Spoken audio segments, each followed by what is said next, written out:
Welcome to Immersive Dreams, a world where your imagination takes the lead, your body begins to relax. Tonight, we'll step into a new life, a gentle day unfolding just for you. Let your mind wander, your senses awaken, and each soft detail guide you deeper into calm. With every breath, you sink further into this peaceful rhythm, letting go of the day as you slowly drift toward restorative sleep. Part 1. Awakening in the Red Keep. You open your eyes to silk. The canopy above your bed is the color of deep crimson, rich Lannister red that seems to glow even in the dim pre-dawn light filtering through the tall windows of your chambers. The fabric is imported from across the narrow sea, so fine that light passes through it like water through a sieve, creating patterns of rose and shadow that dance above you as the breeze moves through the room. You lie perfectly still for a long moment, allowing yourself this quiet transition from sleep to waking. Your bed is enormous, a monument to comfort and power, with a mattress stuffed with the finest goose down and countless pillows arranged around you like clouds.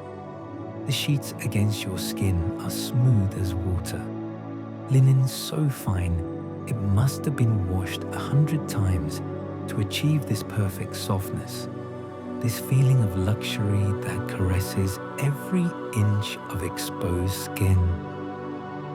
The chamber around you is vast, befitting your station. Even in the early morning dimness, you can make out the shapes of your furniture. The great wardrobe of carved rosewood inlaid with gold leaf. The vanity with its silver mirror that costs more than most lords spend in a year. The chairs upholstered in velvet the color of lion's manes. The small table where your evening wine still sits in its golden cup, catching what little light there is. You breathe slowly, deeply, and the air that fills your lungs carries the scent of roses. Fresh roses are brought to your chambers every day, their petals scattered in bowls of water throughout the room, their fragrance mingling with the other scents that define this space. The beeswax of expensive candles, the subtle musk of perfumed oils, the clean smell of stone that underlies everything in the Red Keep, ancient and solid and permanent. Outside your windows, King's Landing is still mostly sleeping. You can hear, very faintly, the sound of the city beginning to stir, the distant cry of a merchant already setting up his stall, the creak of cart wheels on cobblestones, the call of gulls from Blackwater Bay. But these sounds are far away, filtered through the massive walls of the Red Keep, softened to something almost musical, almost dreamlike. Here, in your chambers, you are insulated from the noise and chaos of the world below, held in a cocoon of luxury and silence. The bed curtains hang heavy and still around you, creating a small world within a world, a private space where you are neither queen nor mother nor daughter, just a woman waking slowly, allowing herself this moment of peace before the day's demands begin to press upon you. You can see through a gap in the curtains to one of the tall windows, where the sky is beginning to lighten from black to the deepest blue, that particular shade that exists only in the moments before dawn, when the world is holding its breath between night and day. You stretch slightly, feeling your body under the covers. Your nightgown is silk as well, pale as cream, sleeveless and loose, allowing your skin to breathe even under the weight of blankets and furs. In the cool of the morning, you're glad for these coverings, a blanket of fine wool, soft as a lamb's ear, and over that, a throw of white fox fur. incredibly soft, incredibly warm, the pelt sewn together so skillfully that you can barely feel the seams. You run your hand over the fur, feeling its coolness, then its immediate warmth as your hand's heat is trapped and reflected back. Your hair is loose, spread across the pillows. You can feel it, golden, even in darkness. The length of it, the weight of it. During the day, it will be arranged and styled, twisted and pinned into elaborate designs that speak of power and beauty. But now, in the privacy of morning, it's simply hair, soft and slightly tangled from sleep, falling where it wants to fall, free and wild and yours. You shift slightly, and you become aware of your body properly now, your neck against the pillow, your shoulders relaxed, your arms heavy and warm, your hips sinking into the mattress, your legs long and still under the covers. You've always taken pride in your body, in its beauty, in the way it moves through the world, commanding attention without demanding it. Age has begun to touch you, yes, but gently so far, and you carry yourself with the confidence of one who knows her power, who understands the beauty is not just in the face, but in bearing, in presence, in the way you occupy space as if you own it, which in many ways you do. The sound reaches you from somewhere deeper in the Red Keep, the distant toll of a bell marking the hour, though you couldn't say which hour without thinking about it, without counting. Time feels different in these early moments, elastic and unimportant. The day will begin when you say it begins, when you rise and ring for your handmaidens, when you allow the world to enter this private space. Until then, you are suspended in this quiet, this stillness, this moment of being alone with yourself. You think about the day ahead, but only in the most general way. There will be counsels and conversations, decisions to be made, and appearances to maintain. There will be meals taken in the great hall or in your solar, wine drunk from golden cups, reports from across the realm, the constant navigation of power and politics that defines your existence. But that is later. That is not now. Now is just this. The feeling of silk against your skin, the scent of roses in the air, the gradual lightening of the sky beyond your windows, the slow return of consciousness and intention. You wonder, briefly, if your children are awake yet, somewhere in the Red Keep, in their own chambers. They're sleeping still, or perhaps just waking themselves. You send them a thought, a wish for their safety and happiness, as you do every morning. Being a mother is woven so deeply into who you are that you cannot separate it from yourself. It colors everything you do, every decision you make, every moment of your existence. They are your heart, your vulnerability, your greatest joy and deepest fear. But even this thought, this morning, is gentle, not the sharp anxiety that sometimes grips you. They are safe. The Red Keep keeps them. The guards watch over them. For now, you can simply love them from a distance, can simply be glad they exist. The light continues to grow. The crimson of the canopy above you becomes more vivid, more saturated. You can see details now that were hidden in darkness. The pattern woven into the silk, dragons and lions intertwined in gold thread. So subtle, you have to look closely to see them. But there, always there, a reminder of power and legacy. You decide, finally, that you're ready to begin. Not urgently, not with any sense of rush, but with the natural unfolding of intention that comes when you've rested enough, when your body and mind are both prepared to meet the day, you reach out one hand and pull back the bed curtain, allowing more light to flood your small, enclosed world, and you see your chamber properly now in the growing dawn. Beautiful, luxurious, yours in every detail, from the tapestries on the walls depicting the glory of House Lannister, to the thick carpets from Myr covering the cold stone floors, from the vases of roses to the golden lions that serve as andirons in the great fireplace. The fire has died to embers during the night, but even these cast a faint glow, and you know that soon a servant will come to rebuild it, to fill the chamber with warmth again. But for now, there's something pleasing about the coolness, about the feeling of being nested in warmth, while the air around you is cool and fresh. It makes you more aware of your body's heat, of the cocoon of warmth you've created under the covers, of the contrast between warm and cool that is one of life's small, perfect pleasures. You sit up slowly, your hair falling forward over your shoulders, and you push it back with both hands, feeling its weight, its smoothness. Your nightgown shifts around you, and you feel its silk whisper against your skin.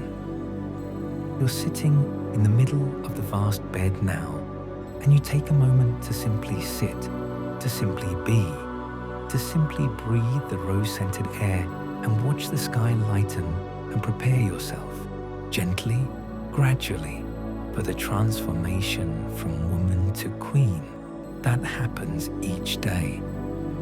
The putting on of armor that looks like beauty and sounds like authority. This is how your days begin. This is the foundation upon which everything else is built. This moment of stillness, this pause, this breath before the performance begins. And you honor it, you savor it, you let it be exactly what it is. Part 2. Morning Rituals of a Queen. You swing your legs over the side of the bed, and your feet find the thick carpet, its pile deep and soft, cushioning each step as you stand.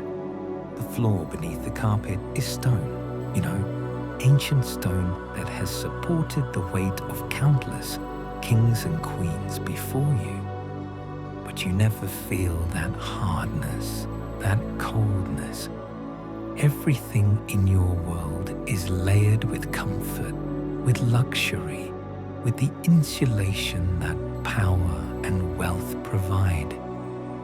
You walk to the window, your bare feet silent on the carpet, and you look out over King's Landing.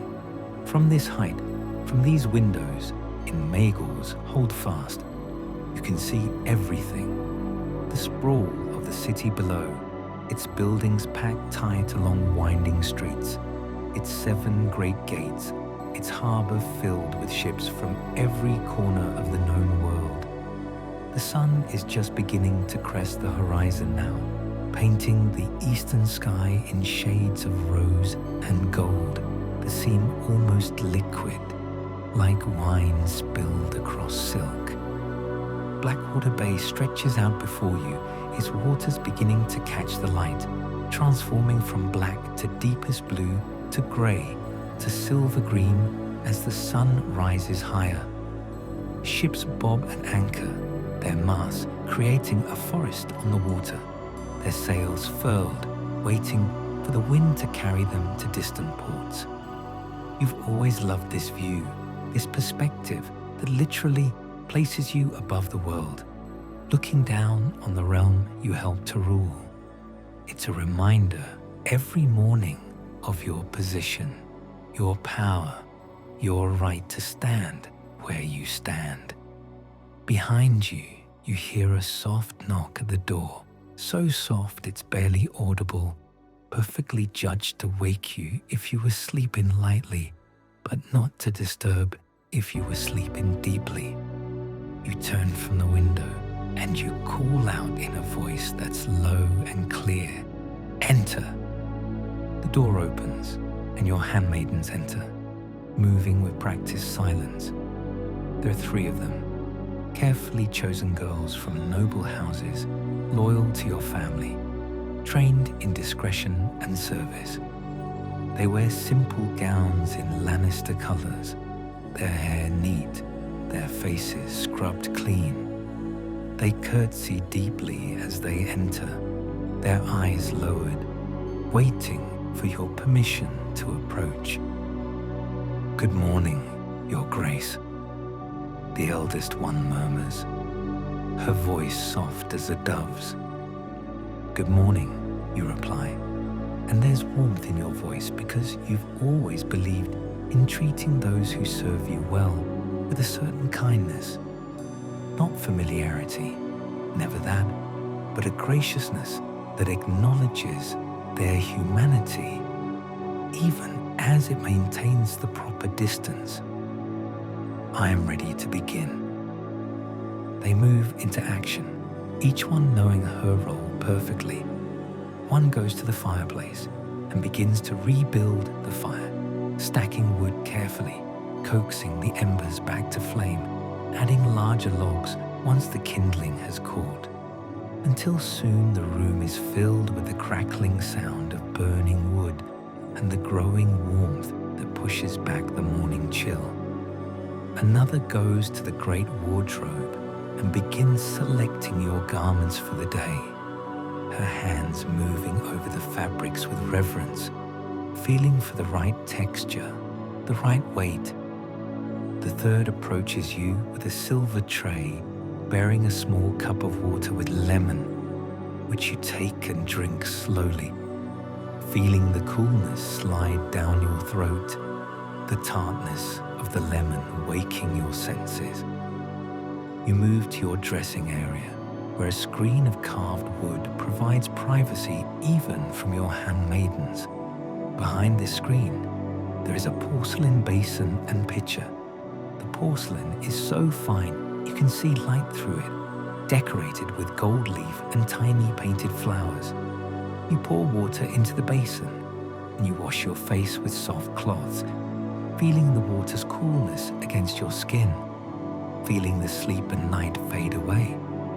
There are oils and unguents arranged on a small table.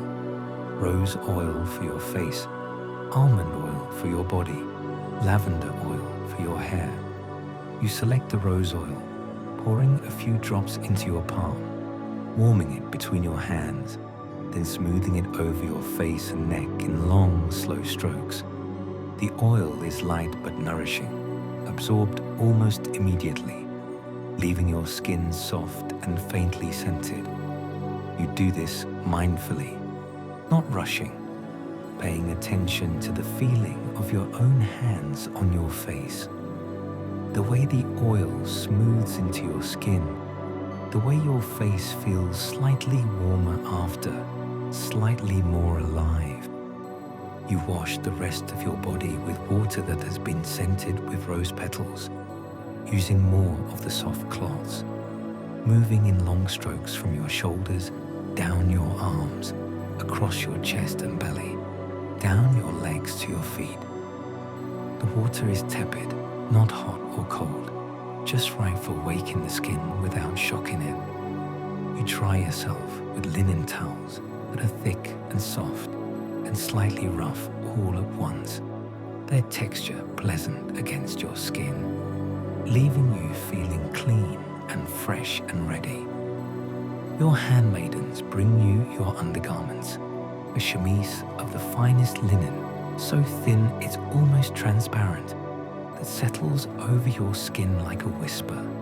Over this, a corset, not tight or restrictive, but structured, supporting and shaping, creating the silhouette that fashion demands.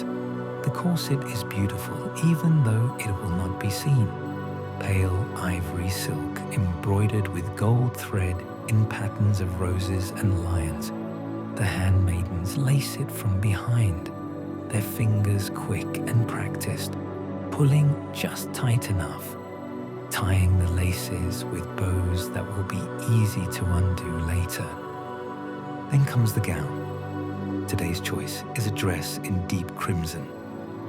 Lannister red, of course, always some shade of red or gold or cream. The colors of your house, your family, your identity. The dress is velvet, heavy and rich, with long sleeves that hang to your wrists, and a neckline that's cut to show your collarbones, your throat, the graceful line of your neck. The velvet has been brushed until it's soft as fur, and when the handmaidens lower it over your head, it settles around you with a weight that feels like power, like armor, like becoming who you need to be. The dress fastens in the back with tiny hooks and eyes, and you feel each one being secured. Feel the dress tightening slightly around your torso, shaping you, presenting you. There are panels of gold brocade at the front, worked with thread of gold in designs so intricate they must have taken months to create. The skirt falls in heavy folds to the floor, pooling slightly around your feet. And when you move, it moves with you like water, like shadow, like something alive. Over the dress, a belt of linked golden lions, each one the size of your thumb, worked in exquisite detail.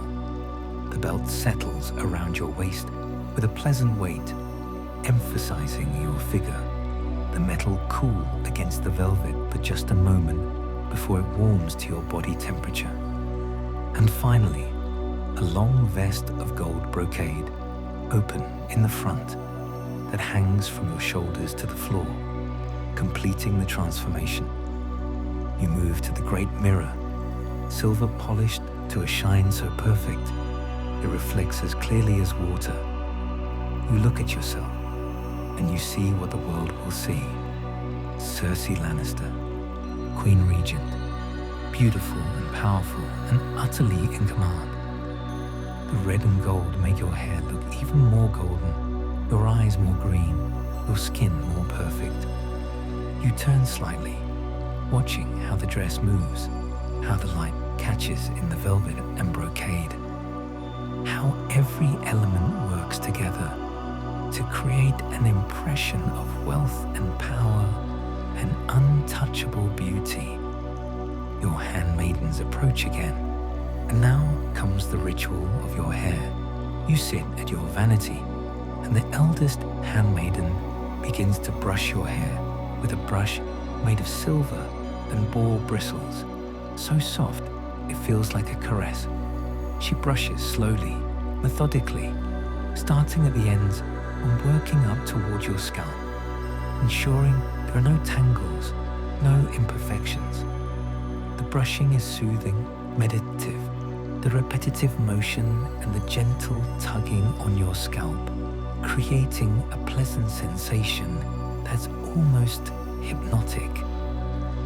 When your hair is perfectly smooth, she begins to style it. Sometimes it's worn loose, cascading over your shoulders like a waterfall of gold.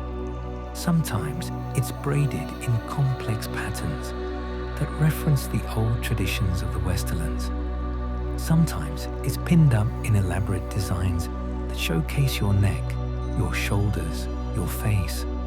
Today, she creates something in between, the sides pulled back and twisted, secured with golden pins, while the rest falls freely down your back, the perfect balance of control and freedom, of formality and beauty. As she works, you close your eyes, allowing yourself to simply feel the brush against your scalp, the gentle tugging as hair is gathered and twisted, the coolness of the golden pins as they're inserted, the weight of your hair as it's arranged. This too is meditation, this allowing yourself to be cared for, to be attended to surrender for just these moments to the hands that know their work so well. When your hair is finished, jewelry is brought out, Pieces from the Lannister treasure vaults, ancient and valuable beyond measure. You select earrings today, drops of gold set with rubies the size of your thumbnails. Rubies so red they seem to glow with internal fire. The handmaiden fastens them, and you feel their weight pulling gently on your earlobes. Feel how they swing slightly when you turn your head, catch the light, and throw it back as red flashes. A necklace, a chain of gold so fine it looks like a thread, supporting a pendant of a golden lion with emerald eyes. It settles into the hollow of your throat perfectly, cool for a moment, then warming, becoming part of you. Several rings, one for each hand, some with gemstones, some simple bands of worked gold, each one meaningful, each one chosen. Finally, perfume. This is kept in a crystal bottle, small and precious, filled with a scent created specifically for you by a perfumer in Liz. It's a complex fragrance, roses, yes, but also something warmer, something with spice and musk and a hint of citrus, something that smells like power and luxury and controlled sensuality. The handmaiden dabs it on your wrists, behind your ears, and the base of your throat, and the scent rises around you like a cloud, subtle but present, a final layer of armor. You stand, and your handmaidens step back, and you look at yourself one more time in the mirror. The transformation is complete. You are ready. You are queen. You are Cersei Lannister, and the world will bend to you as it must, as it always has. One of the handmaidens brings you a small cup of morning wine, a light red wine, barely sweetened, more for ritual than intoxication. You take it and sip slowly, feeling the wine warm your throat, feeling it settle in your stomach. A small comfort, a small pleasure to start the day. The wine is from the arbor, the best in the 7 kingdoms, and it tastes of sun and grapes and the turning of seasons, of harvest and abundance. The fire crackles merrily now, warming the chamber completely. The windows show a fully risen sun, King's Landing waking properly below, becoming the chaotic, vibrant, dangerous city it is during daylight hours. But you're ready for it now. You're dressed, adorned, perfumed, prepared. Whatever the day brings, you will meet it from this place of strength, this place of beauty, this place of power. Part 3. The day unfolds. Power and grace. You sweep from your chambers into the corridor beyond, and the change in atmosphere is immediate. Where your chambers were warm and rose-scented and private, the corridors of the Red Keep are vast and cool and public. The ceilings are high, supported by pillars of red stone, and your footsteps echo despite the carpet runners that line the center of the stone floor. The sound your gown makes as it moves is a whisper of velvet on stone, a susurration that announces your presence before you arrive. Servants and guards alike stop and bow as you pass, pressing themselves against the walls, eyes lowered, offering you the deference that is your due. You acknowledge them with slight nods, not speaking. Speech would be too much familiarity. Just the smallest tilt of your head that says, I see you. I accept your acknowledgement. Your handmaidens follow at a respectful distance, ready to attend to any need but giving you space, understanding that you are now on display, that you are performing the role of queen for all who watch. The morning light streams through tall windows with colored glass. not fully stained glass like in the Sept, but glass tinted in shades of red and gold and amber, casting everything in warm, rich light. You pass tapestries that depict the history of the realm, the conquest, the dance of dragons, the victories of great kings. You pass suits of armor standing eternal guard, their metal polished to gleaming perfection. You pass sconces holding thick candles that will be lit come evening, when the castle transforms into a place of shadow and flickering light. You're heading to your solar, a private room where you can break your fast and attend to the first business of the day without the formality of the Great Hall. The solar is in one of the towers, high enough to have magnificent views, but not so high as to be impractical. As you climb the spiral staircase, moving slowly, gracefully, your hand trailing along the smooth stone of the wall, you become aware of your breathing, of the slight effort required to climb, of your body working, alive, powerful in its own way. At the top of the stairs, a guard opens the heavy oak door to your solar, and you enter a room that's smaller than your bedchamber, but no less beautiful. The walls here are hung with tapestries in cream and gold, depicting peaceful scenes, gardens and feasts and courtly love, all the gentle images that power must pretend to value. There's a fireplace here too, already burning merrily, and chairs arranged near it, upholstered in velvet and brocade. A table by the window is set for breakfast, the silver gleaming, the crystal catching light, and throwing tiny rainbows across the tablecloth of finest linen. You move to the window first, as you always do, drawn to the view. From here, you can see across the rooftops of King's Landing to the great Sept of Baelor, its 7 crystal towers catching the morning sun and glowing like candles. Beyond it, the city spreads in all directions, and beyond that, the countryside, fields and forests, roads lined with trees, the King's Road, heading north toward everything unknown and unconquered. The view grounds you, reminds you of scale, of the vastness of the realm, of your small but significant place in it. You could stand here for hours, watching the movement of people like ants below, watching carts and horses, and the flow of humanity going about its business, all of it continuing. Whether you watch or not, all of it part of the great machine of civilization that requires constant tending, constant attention, constant maintenance of order. But breakfast is waiting, and you turn from the window to the table. A handmaiden pulls out your chair, and you settle into it, feeling the cushion compress beneath you, the carved wooden arms smooth under your hands. The table is laden with food, more than you could possibly eat. But abundance is part of the performance, part of the display of power and the wealth.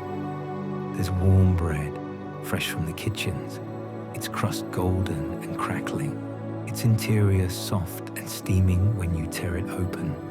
There's butter, yellow as gold, soft and spreadable. There's honey in a silver pot, thick and amber, with a silver spoon resting in it. There's a selection of soft cheeses from across the realm, each one different in color and texture and flavor. There's fruit, apples and pears and plums, some from the castle's own orchards, some imported from warmer climates. There are boiled eggs in silver cups, their shells pure white, their yolks, when you crack them open, golden orange and perfectly cooked. You eat slowly, methodically, tasting everything, savoring everything. The bread, torn into pieces and spread with butter and honey, is warm and rich and satisfying. the honey adding sweetness that cuts through the richness of the butter. The cheese is sharp and tangy on your tongue, complex in its flavor. The fruit is crisp and juicy, each bite releasing sweetness and a slight tartness that cleanses your palate. There's wine, of course. Breakfast wine, light and barely there, but wine nonetheless. You drink it from a golden cup encrusted with small emeralds, feeling the metal's weight, the stone smooth against your lips. The wine enhances the food, makes each taste more vivid, more present. As you eat, your thoughts turn to the day ahead. There will be a small council meeting before midday. Those tiresome men with their tiresome concerns about grain stores and tax revenues and the readiness of the city watch. You'll need to attend, to sit at the council table, to look interested, even when you're not, to occasionally offer an opinion calculated to remind them of your intelligence, your relevance, your power, even without a crown. After the council, there might be petitioners to see, common people with common problems who have somehow managed to secure an audience. You'll sit on a chair that's not quite a throne, but close enough, and you'll listen to their grievances and render judgments, dispensing justice or mercy or something in between, your decisions shaping their lives in ways both small and profound. In the afternoon, you might visit your children, Joffrey in particular, who needs constant guidance, constant reminders of how a king should behave, what a king should say, how a king should carry himself. Your other children too, each with their own needs, their own natures, each one requiring different approaches, different kinds of attention and care. Or perhaps you'll walk in the gardens. The Red Keep has beautiful gardens, carefully maintained, full of roses and other flowers, with fountains and reflecting pools and shaded arbors where you can sit and think and simply be away from the pressures of halls and councils and endless watching eyes. The evening will bring dinner, perhaps in the great hall if there are guests or envoys, perhaps in smaller chambers if it's a more private affair.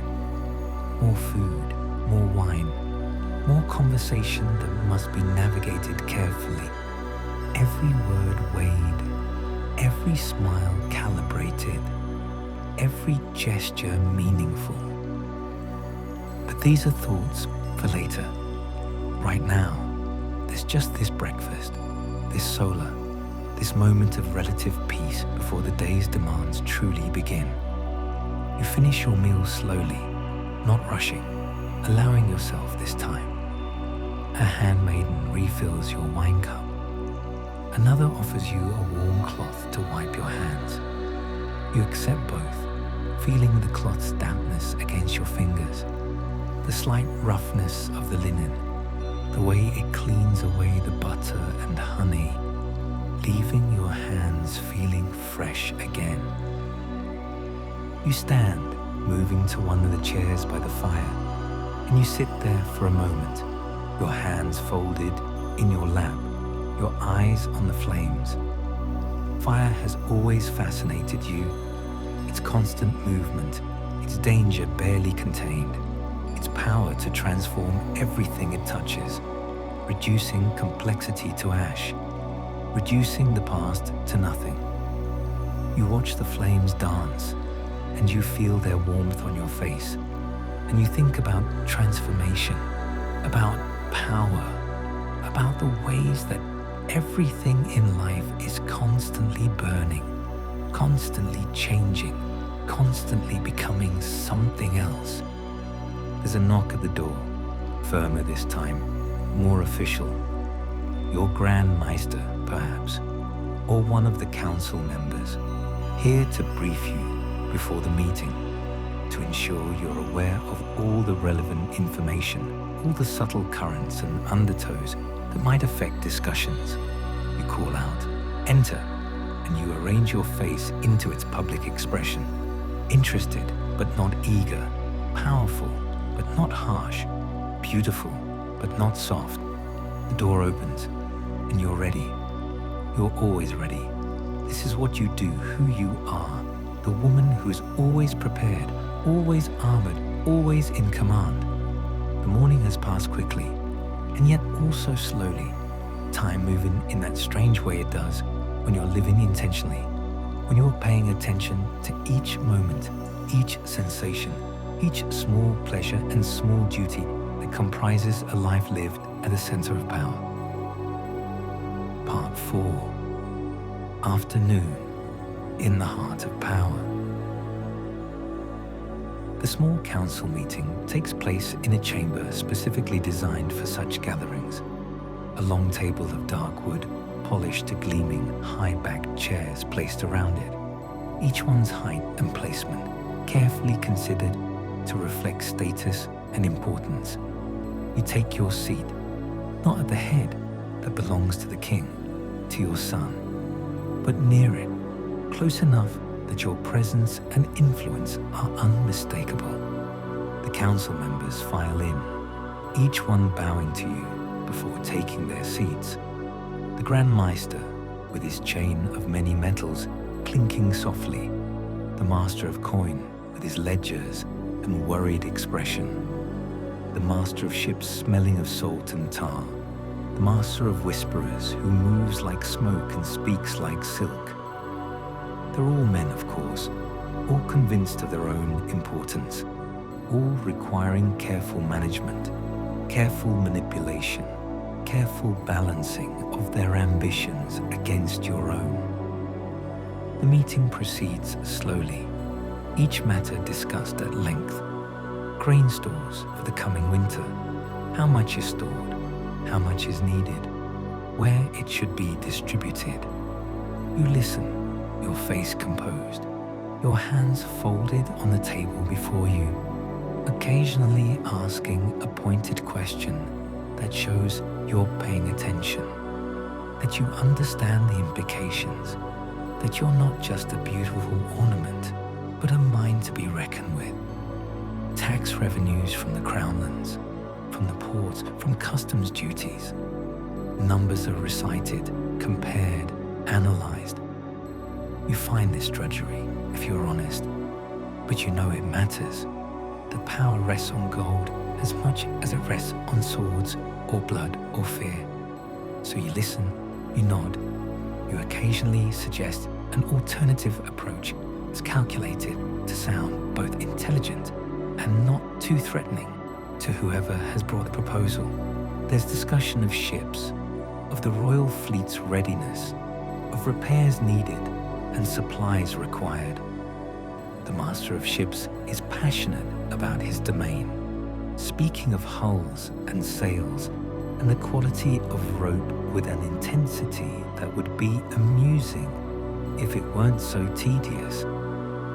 You let him speak, knowing that letting men feel heard often works better than cutting them off, that power exercised gently can be more effective than power wielded harshly.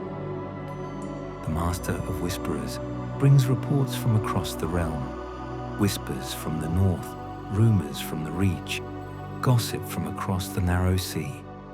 This interests you more than grain and gold. Information is power, knowledge is leverage, and you listen carefully to what's said and even more carefully to what's not said, reading between the lines, understanding that the truth is often hidden in silences and omissions. The meeting stretches on, and you feel time passing in a strange way, both quickly because your mind is active, engaged with the politics and maneuvering, and slowly because you're also aware of your body sitting in this chair, of the slight stiffness developing in your back, of the way the light from the high windows is slowly shifting as the sun moves across the sky. Finally, the meeting concludes. The council members rise, bow, file out. You remain seated for a moment, alone in the chamber, except for one handmaiden who stands discreetly near the door. You close your eyes and take a deep breath, allowing yourself this moment of transition, this pause between one performance and the next. When you rise, you feel the weight of your gown, the constriction of your corset, the pinch of your shoes. Beautiful shoes of soft leather dyed crimson, embroidered with gold thread, but shoes nonetheless, not designed for maximum comfort, but for beauty and status. You've been wearing them for hours now, and your feet are aware of it. You decide to visit your children before dealing with any other business.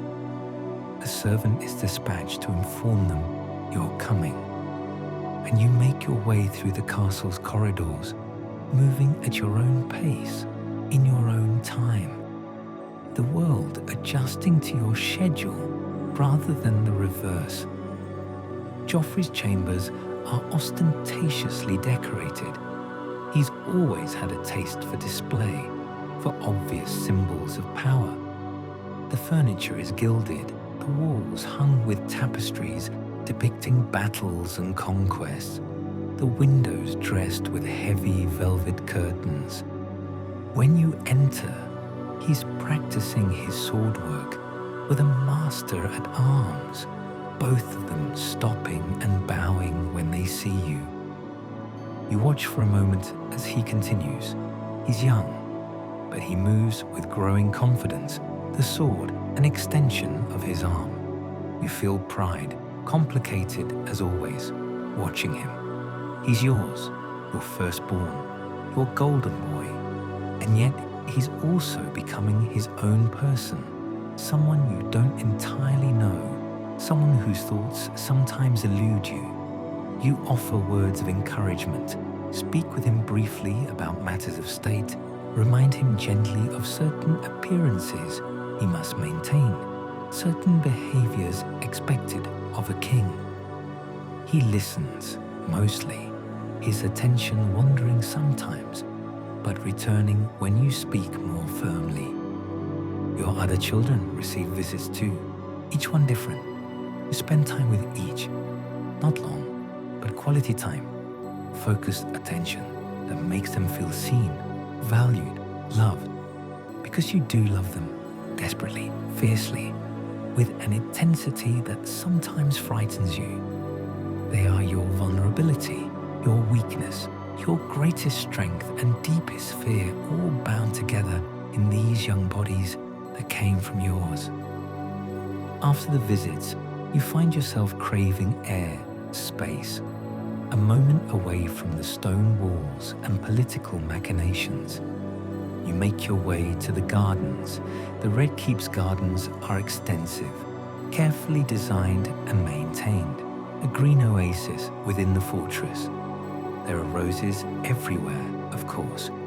Red roses for Lannister, but also white and pink and yellow, their perfume heavy in the afternoon air. You walk slowly along the gravel paths, feeling the small stones crunch beneath your feet, hearing the sound echo of the surrounding walls.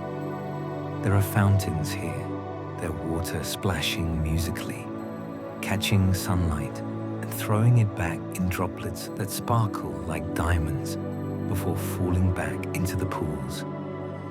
You stop at one fountain, watching the water, the way it moves, the patterns it creates, the constant change that somehow looks the same moment to moment. You find a bench in a shaded arbor covered with climbing roses, their blooms creating a canopy of red and pink above you. You sit and you feel your body relax slightly, relieved to be off your feet, relieved to be in open air rather than enclosed stone. A handmaiden stands at a respectful distance, ready to attend to any need but knowing better than to intrude on your thoughts. The garden is peaceful, or as peaceful as any place in King's Landing can be. You can still hear the city beyond the walls, the constant hum of thousands of people living and working and fighting and loving and dying. But here, in this green space, it's softened, made bearable, almost musical. Birds sing in the trees. You've never learned their names, but you recognize their songs. Different species with different calls, all of them adding to the afternoon's melody. You close your eyes and tilt your face toward the sky, feeling the warmth of the sun that filters through the roses. Your hands rest in your lap, and you become aware of your breathing again, of the rise and fall of your chest, of the way your ribs expand and contract, of the air moving in and out of your body, connecting you to everything that breathes, everything that lives. Time seems to stop, or at least slow to a crawl. You could be sitting here for 5 minutes or an hour. You've lost track, lost the urgency that normally drives you.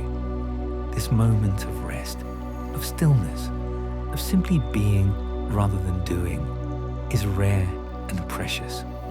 You let yourself have it. Let yourself simply exist without agenda or purpose, without needing to be anything other than a woman sitting in a garden, feeling the sun, smelling the roses, listening to the birds. Thoughts drift through your mind, but you don't hold on to them. Worries about your children, but you let them pass. Concerns about politics and rivals, but you let them float away. Memories of your past, of choices made and paths not taken, but you acknowledge them and let them go. Right now, in this garden, in this moment, none of it has to be carried.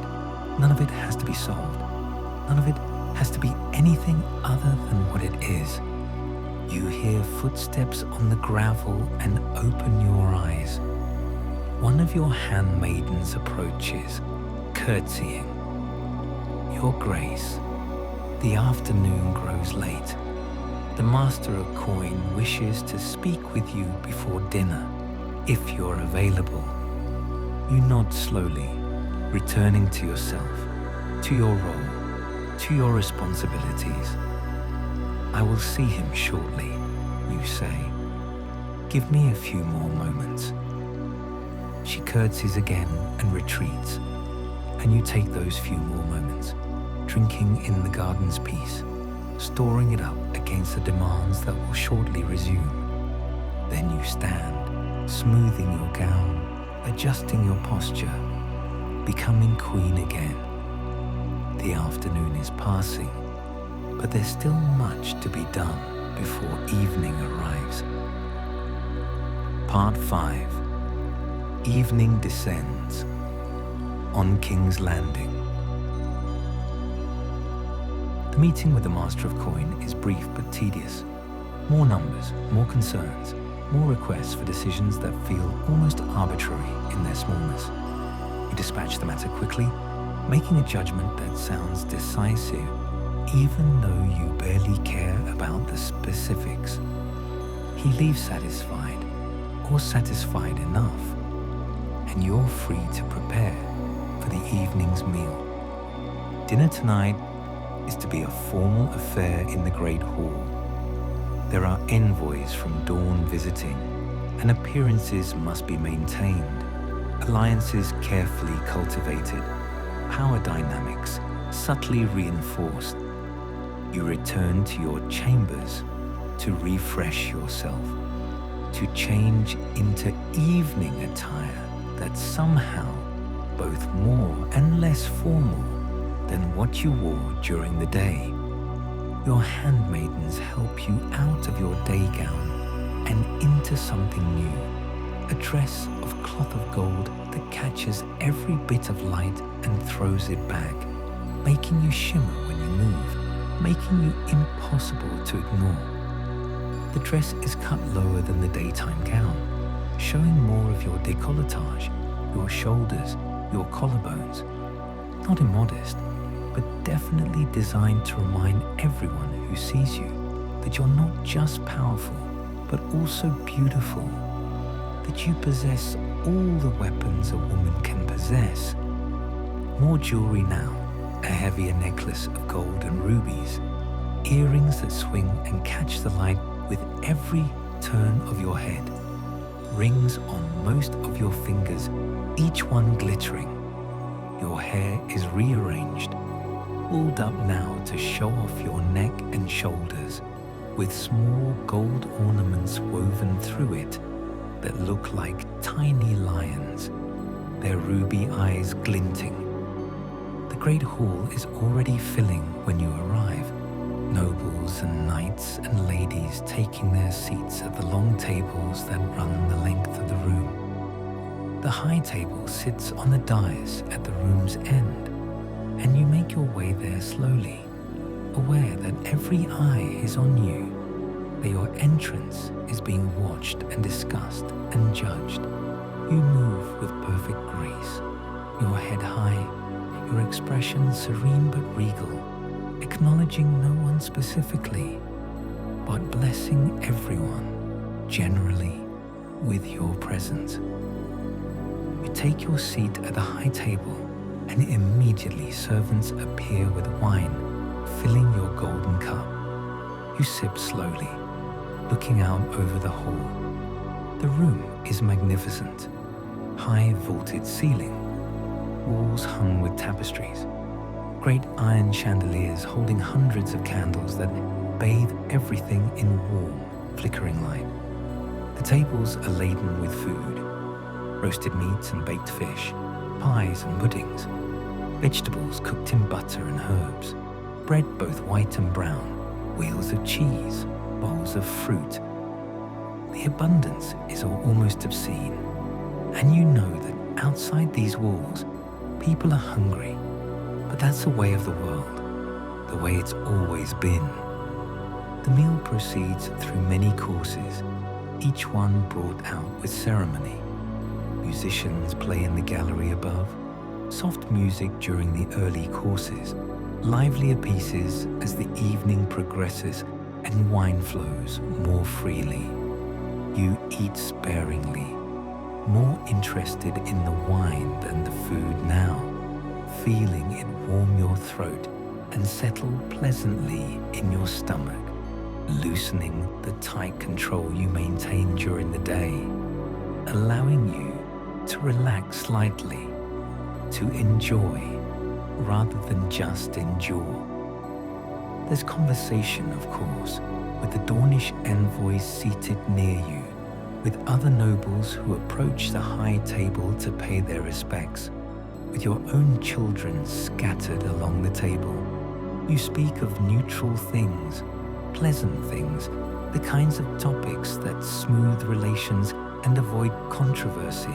You compliment the Dornish on their famed wines and hospitality. You listen to their veiled concerns about trade routes and security. You make promises that sound like commitments, but are actually just words, the currency of diplomacy. The hall grows warmer as the evening progresses, the candles and the press of bodies, and the wine all contributing to a pleasant haze. You can feel your cheeks warming, your thoughts becoming slightly less sharp, your control becoming slightly less rigid. This is the part of the evening you enjoy most, when the formal parts are done, and what remains is just the pleasant buzz of wine and warmth and food. The sensation of being at the center of something, of being the sun that all these lesser lights revolve around. There's entertainment, jugglers and acrobats, a troupe of players performing a brief comedy, a singer with a voice like honey who performs a song about ancient kings and tragic queens.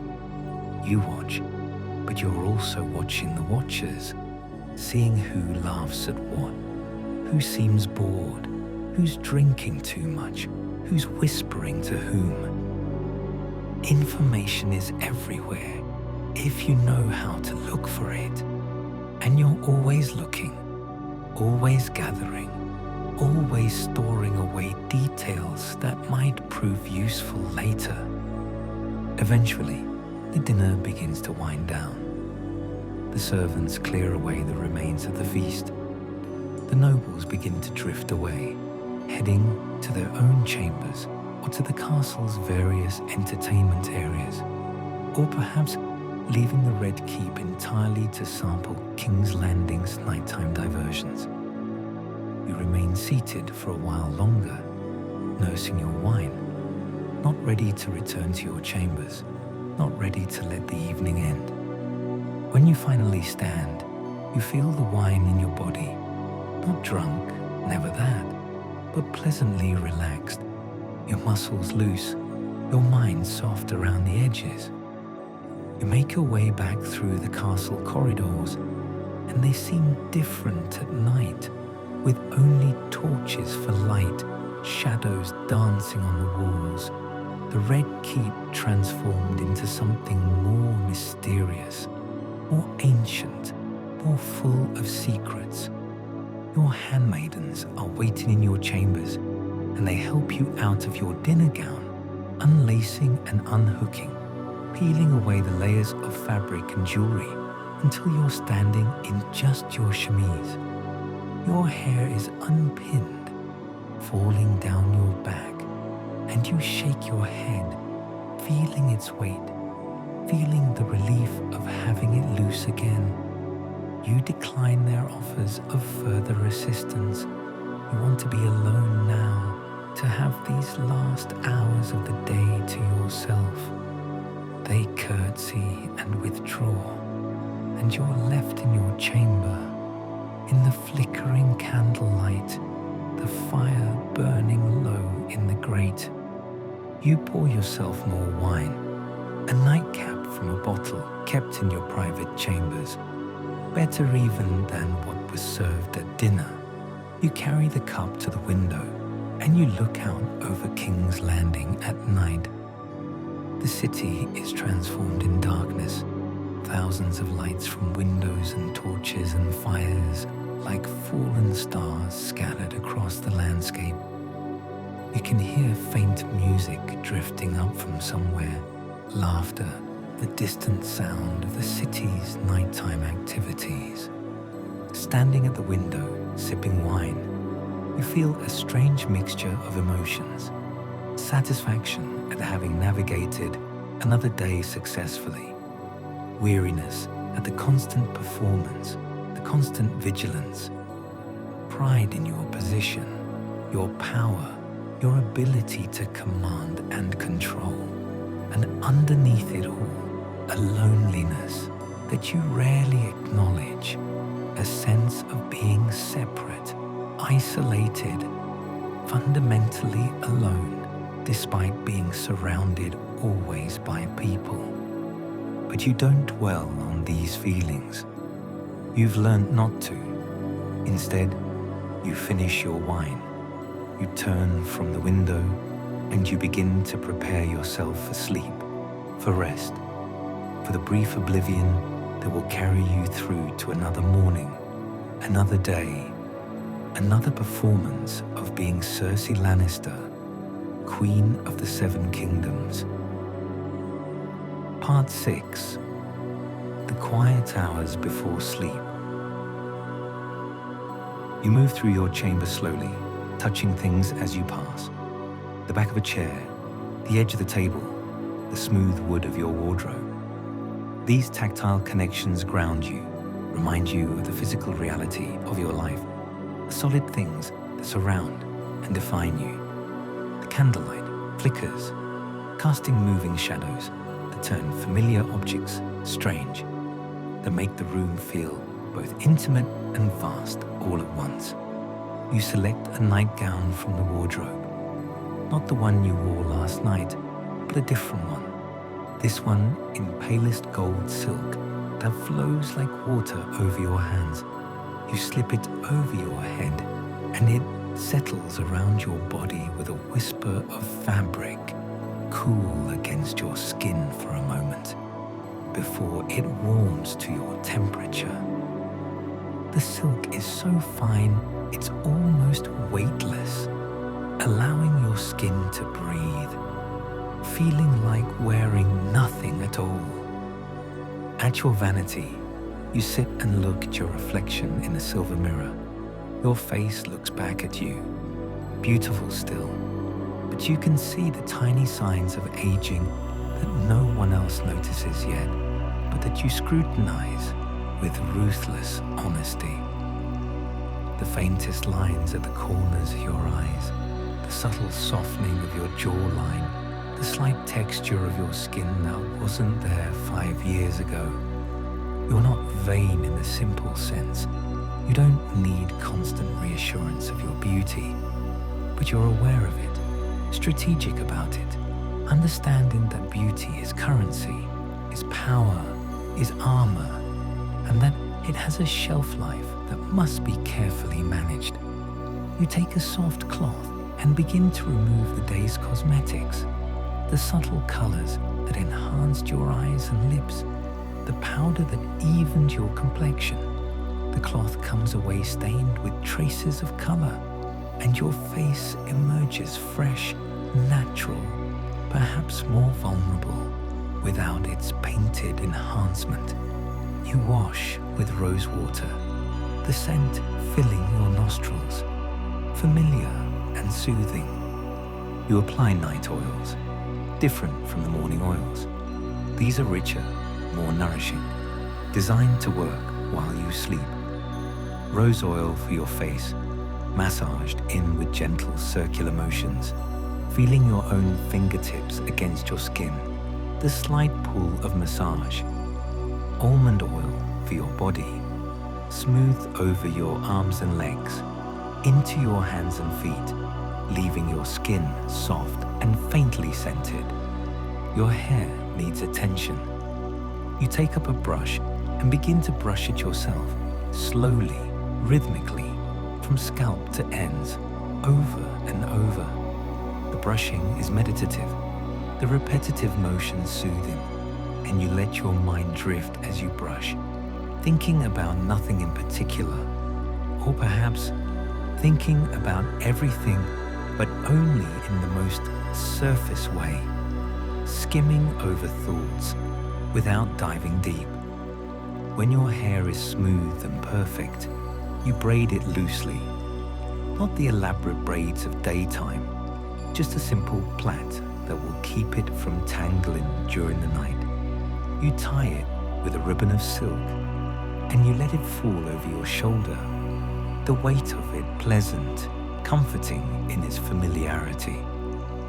The fire in your chamber has burned down to coals again, but the room is still warm enough from the day's heat.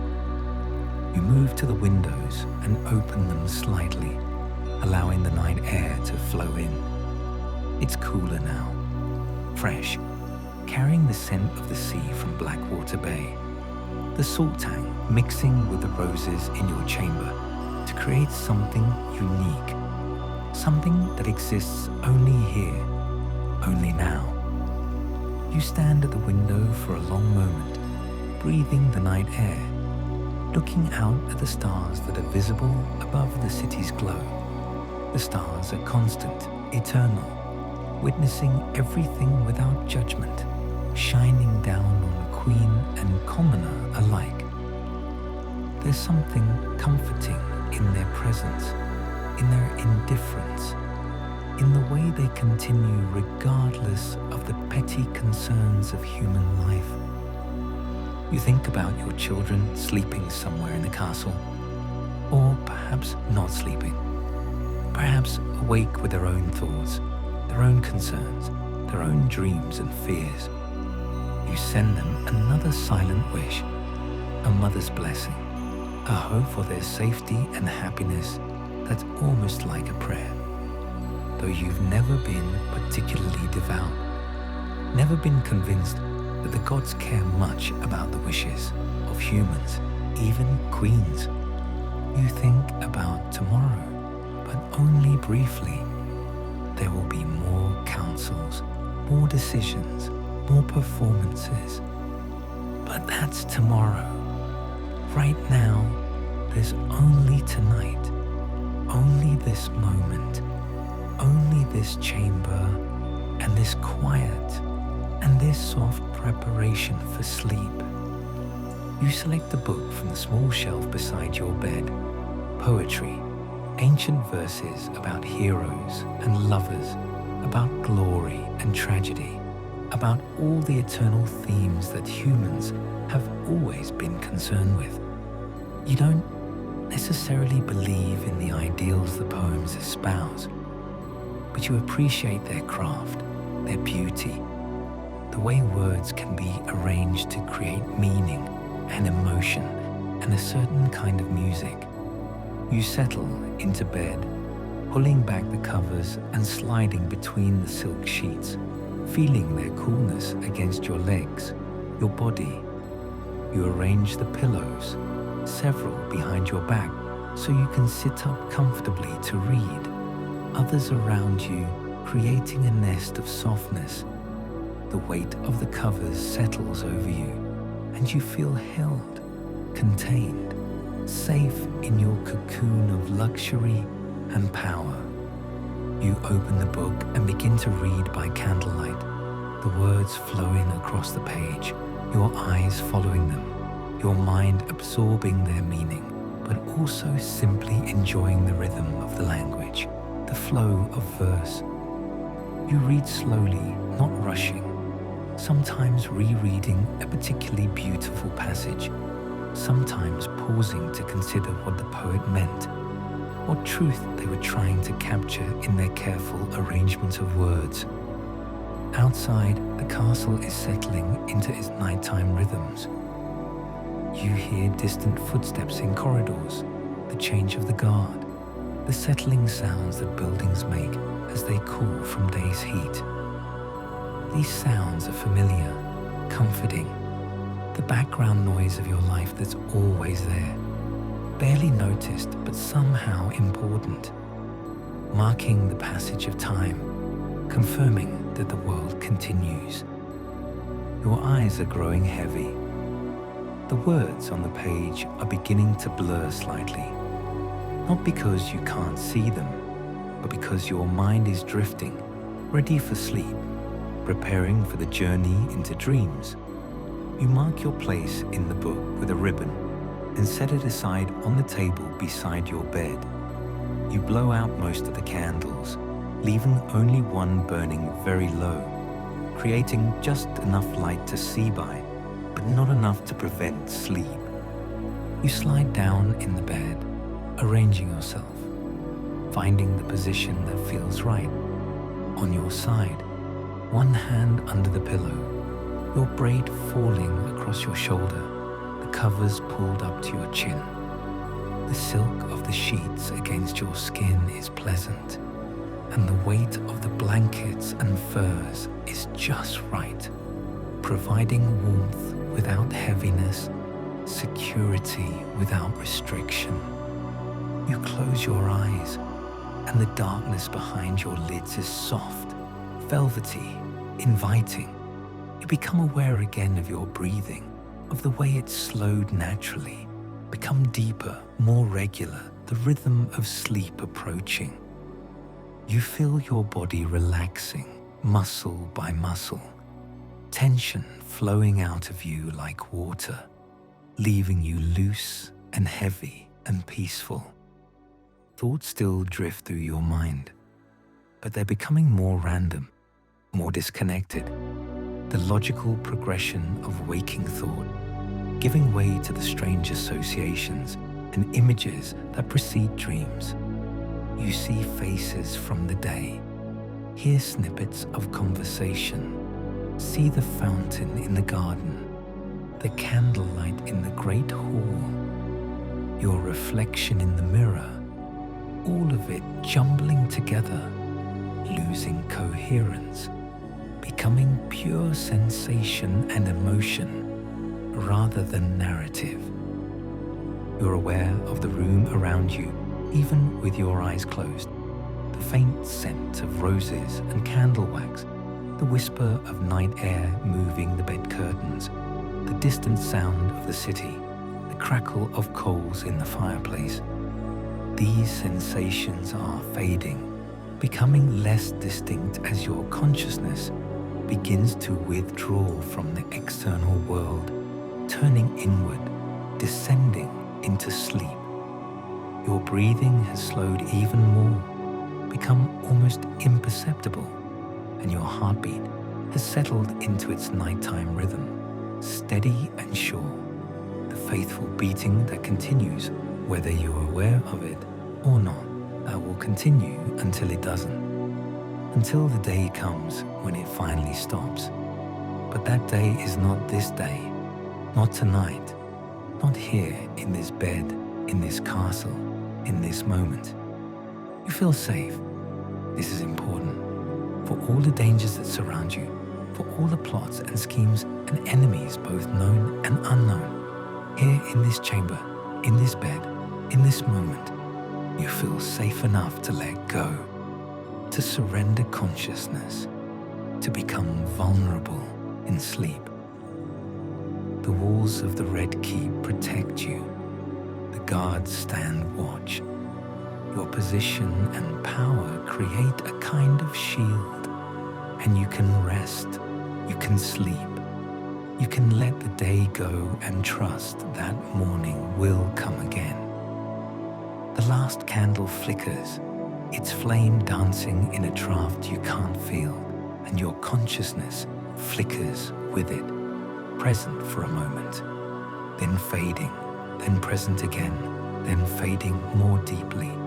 You're hovering now in that space between waking and sleeping, that liminal zone where anything is possible, where the boundaries between self and world become permeable, where you're still yourself, but also becoming something else, someone else, dissolving into the vast ocean of sleep that connects all humans, all creatures, all living things.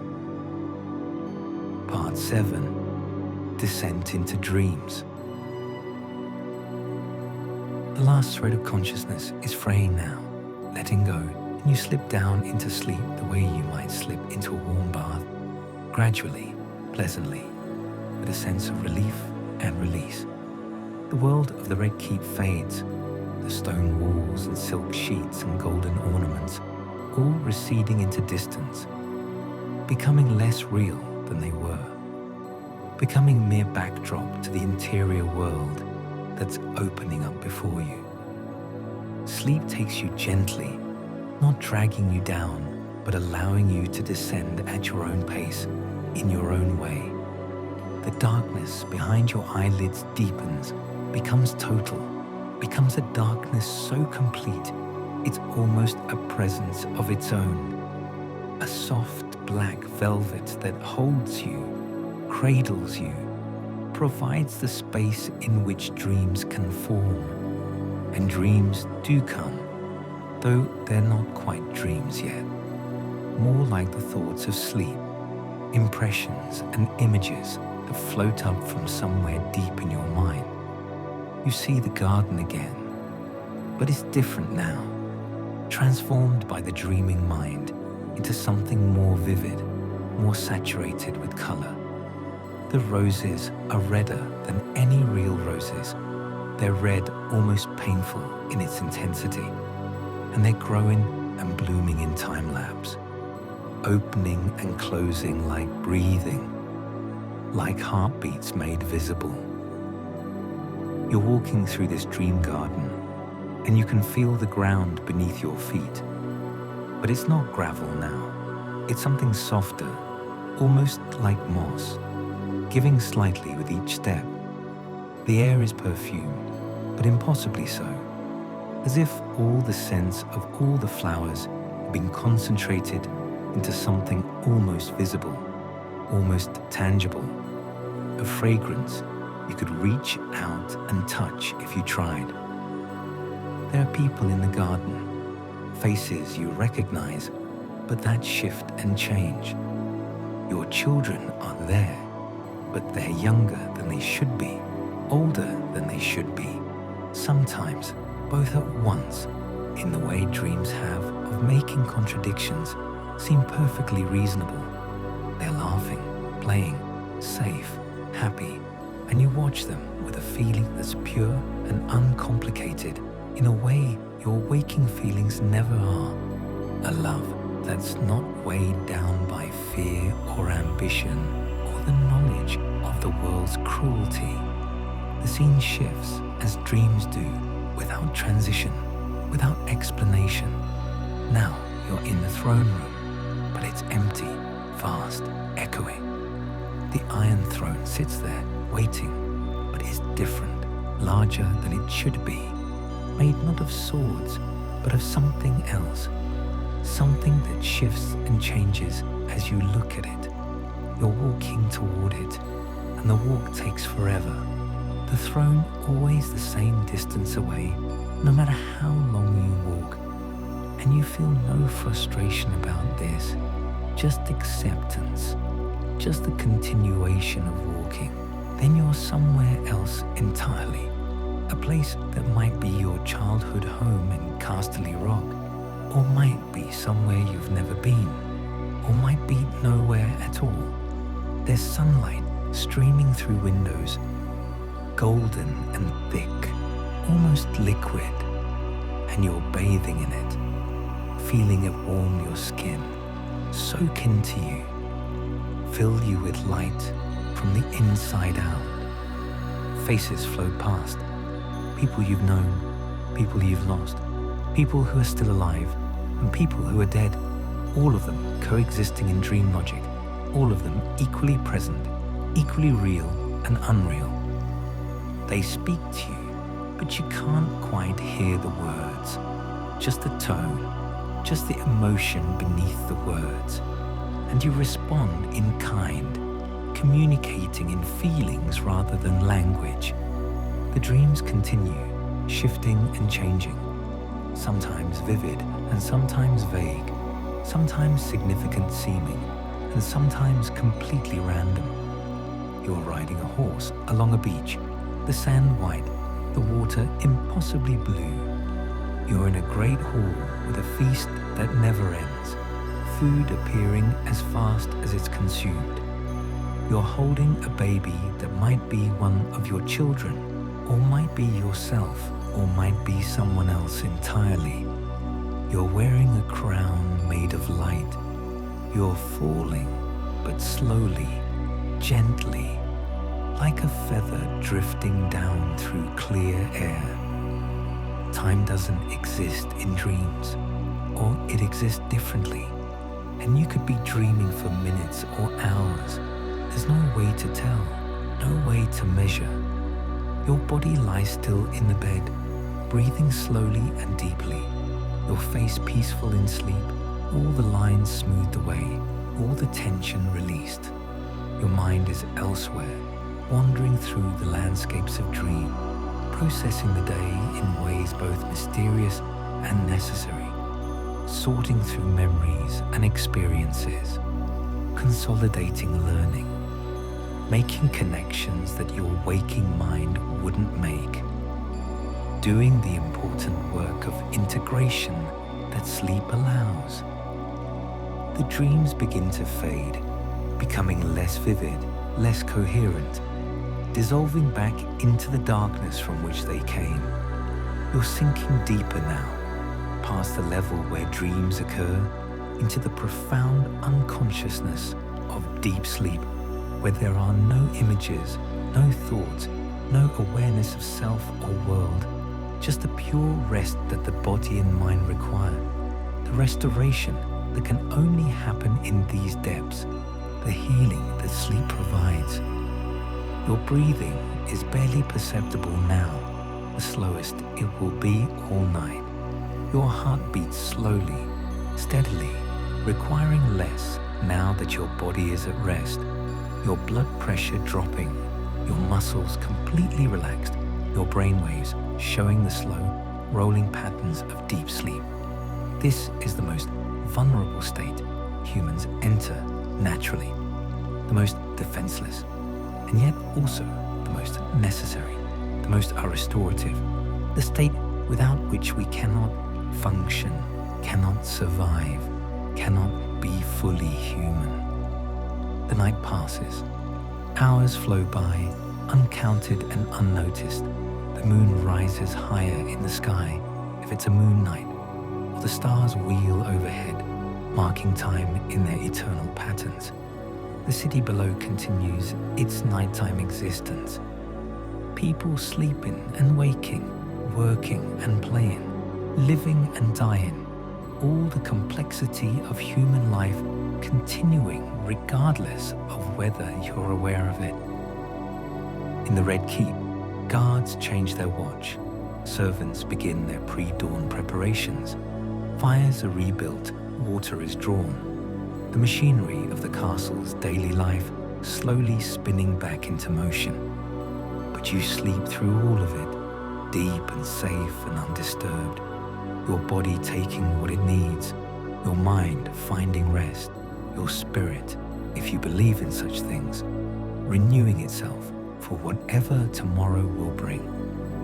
The deepest part of the night passes, and your sleep begins to lighten naturally, your body's internal clock preparing for morning even before any external signs of dawn appear.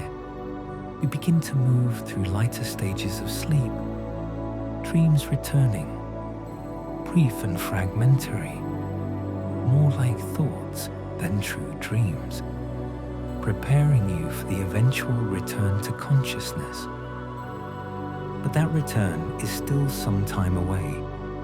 For now, you rest, you sleep, you exist in that space beyond consciousness where nothing is required of you, where you don't have to be powerful or beautiful or scheming or careful or anything at all, except a body breathing in a bed, a mind wandering through the interior landscape, a person taking the rest that all people need, queen and commoner alike, the great equalizer that is sleep. Part 8. The gentle return to light. In the darkness of deep night, something begins to shift. Not dramatically, not suddenly, but with the slow inevitability of tide turning, of season changing, of dawn approaching. Your sleep lightens by imperceptible degrees. Your consciousness beginning its long journey back toward the surface, back toward waking, back toward the world. The darkness behind your closed lids begins to change, becoming not quite lighter, but less dense somehow, less absolute. Your body, which has been so still, so heavy, so deeply relaxed, begins to stir slightly.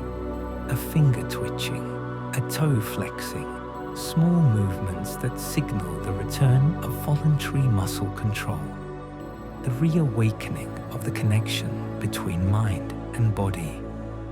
Dreams return, more vivid now, more coherent, though still with that strange dream logic that makes impossible things seem perfectly reasonable. You're in corridors that shift and change, walking through rooms that contain other rooms, speaking with people whose faces morph and change mid-conversation. The dreams have an emotional quality now that's stronger than before.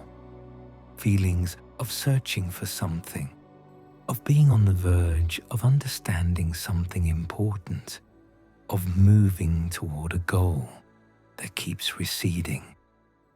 Your breathing changes, becoming slightly less regular, slightly more variable, as if your sleeping body is practicing wakefulness, remembering how to breathe the way you breathe when conscious.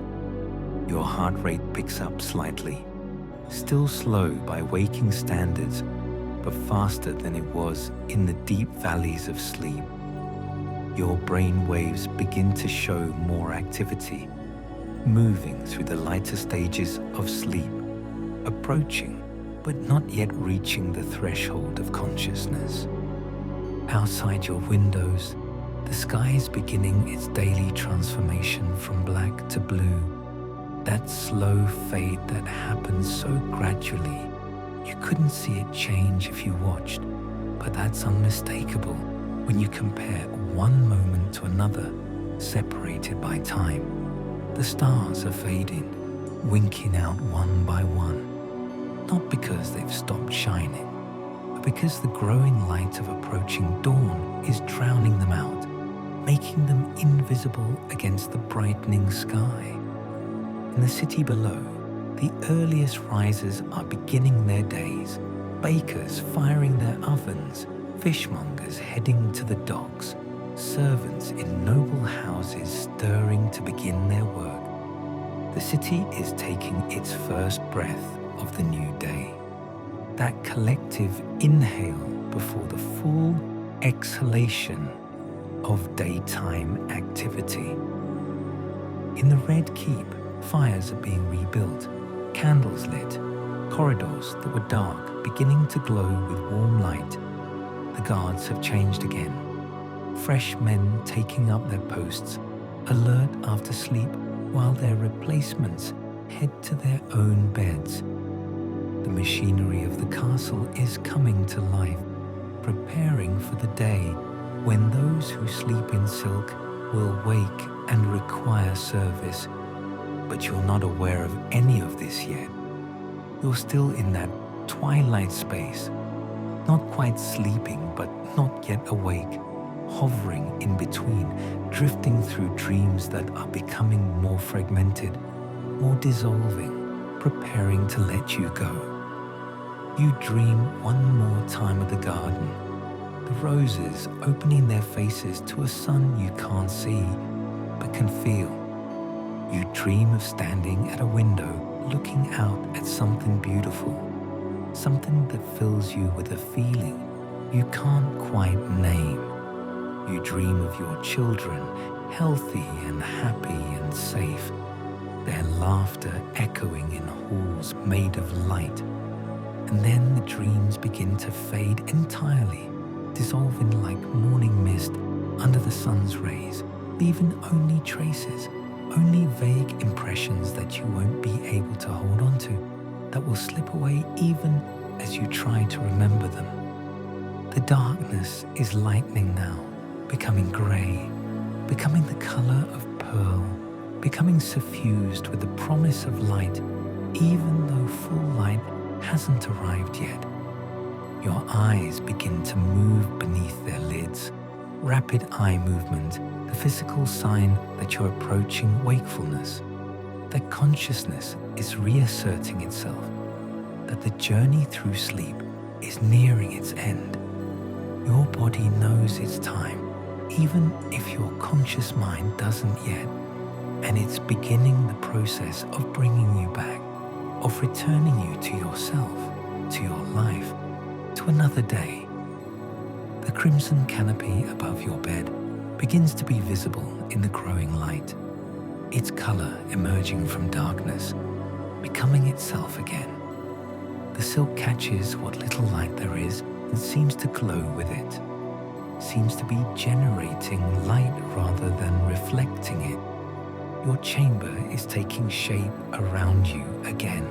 The wardrobe, the chairs, the fireplace with its dead coals waiting to be rekindled, the windows with their view of the awakening city. You're aware now of your body in the bed, the weight of your limbs, the pressure of the pillow beneath your head, the warmth of the covers, the softness of the silk against your skin. You're aware of your breathing, slower than waking breath, but no longer the deep, slow breathing of sleep. You're aware of existing, of being, of having a body and a place in space and time. But you're not ready yet to open your eyes, to fully return, to begin the transformation from woman to queen. So you lie there, hovering in this beautiful, in-between space, neither sleeping nor waking, just being, just resting, just allowing yourself these last few moments of peace before the day begins in earnest. You can hear birds now, their morning songs beginning, that first tentative calling that will build into the full dawn chorus. You can hear the city stirring, though the sounds are still muted, still distant.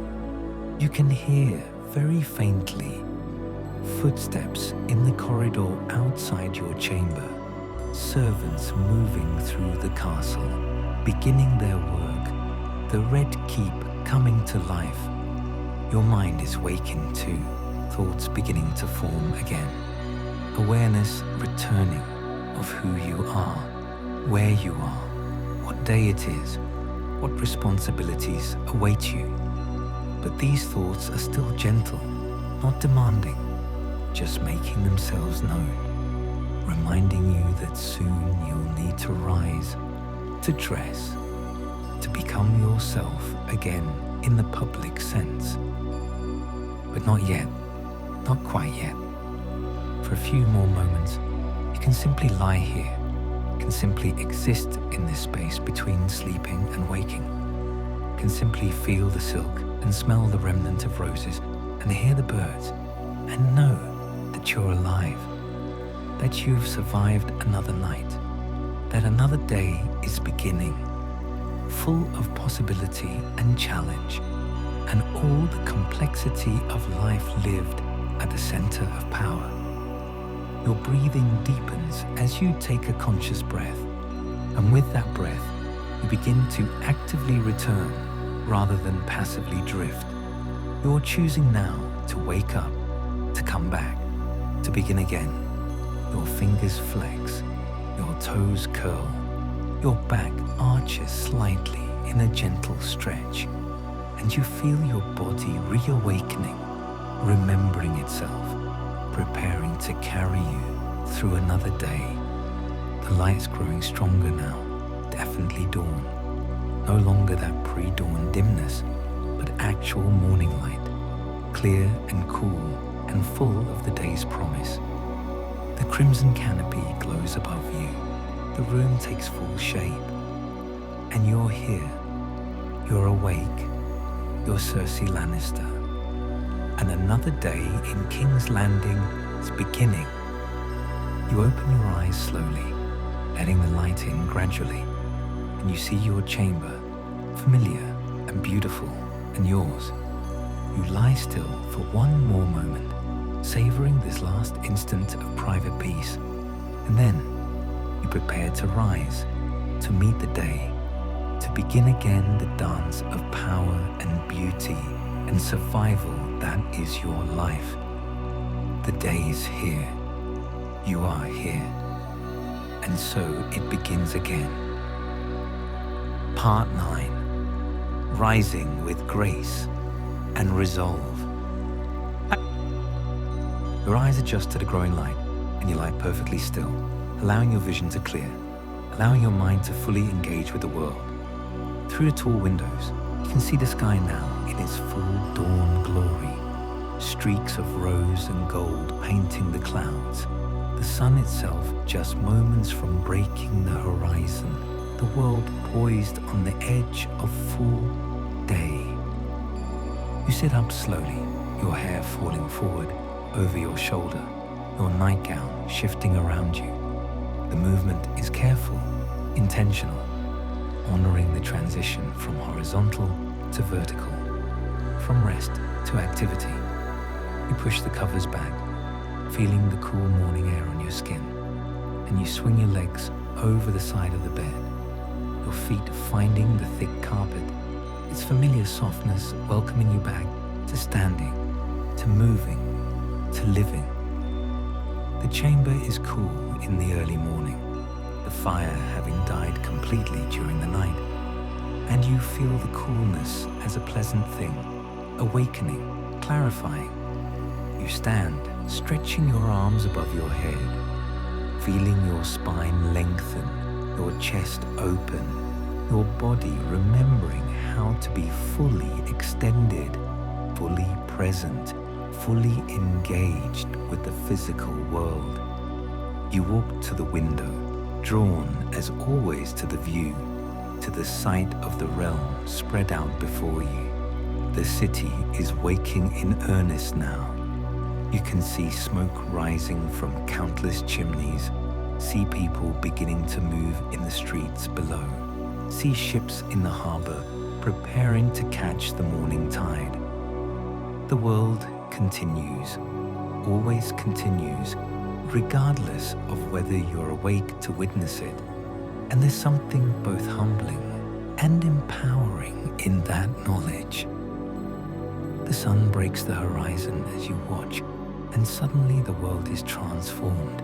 Everything catching the light at once, everything glowing, everything new. You feel the sun's rays touch your face through the window, feel their warmth despite the glass, and you close your eyes and turn your face toward it, accepting this gift of light, this daily miracle that drives everything, that makes all life possible.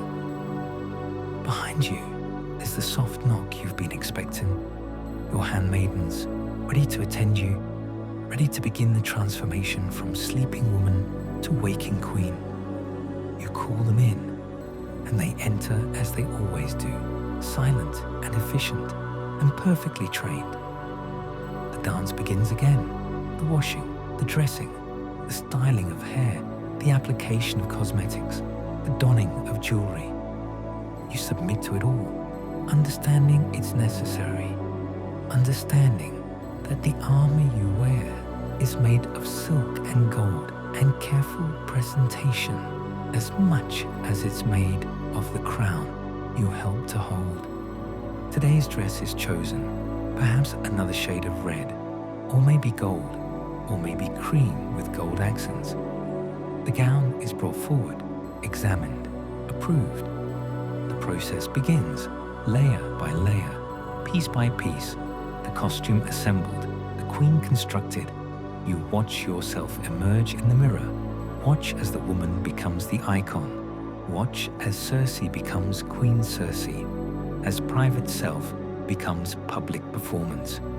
Your handmaidens work with their usual skill and silence, and you're grateful for their competence, for their discretion, for the way they allow you to exist in your own thoughts while they attend to the physical details. You think about the day ahead, what needs to be done, who needs to be seen, what challenges might arise, what opportunities might present themselves. Your mind is sharp again, the fog of sleep completely burned away by waking's full light. When you are finally dressed and adorned, you stand before the mirror and assess yourself with critical eyes. Everything is perfect. The gown falls correctly. The jewelry catches light appropriately. Your hair is styled to perfection. Your face is painted with just the right amount of color and emphasis. You look like a queen. You look like power. You look like someone who commands respect and attention and obedience.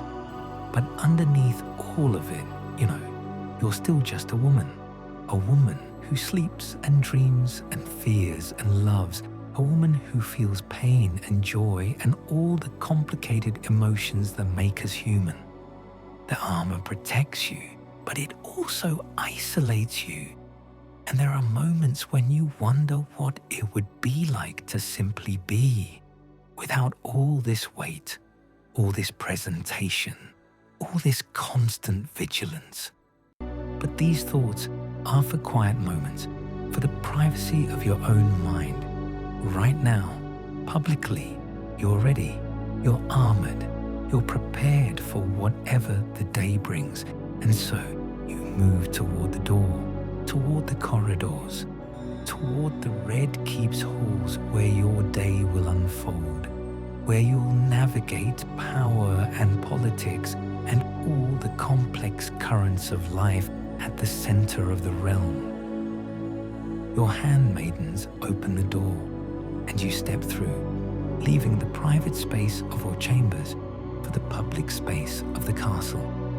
And as you walk, you feel yourself fully becoming the role, fully inhabiting the character of queen, putting aside the private woman who sleeps and dreams for the public figure who rules and commands. This is your life. This is your world. This is who you are, or at least who you need to be, who you've chosen to be, whose circumstances and ambition and love and fear have made you. And you accept it, you embrace it. You walk forward into another day with grace and strength and all the power you can command. The sun is fully risen now. King's Landing is awake, and you are awake with it, ready to meet whatever comes, ready to survive and prevail, ready to be Cersei Lannister for one more day, for as many days as you're given, for as long as your strength and will allow. And as you walk these stone corridors, as your dress whispers against the floor and your jewelry glints in the morning light, you feel a strange mixture of burden and privilege, of isolation and connection, of power and vulnerability. You feel alive, you feel present, you feel in this moment exactly who you were meant to be. The day is yours, the realm awaits, and you are ready. May you rest in the luxury of your power. May you dream of kingdoms and roses. May you wake renewed for the battles and beauties that await.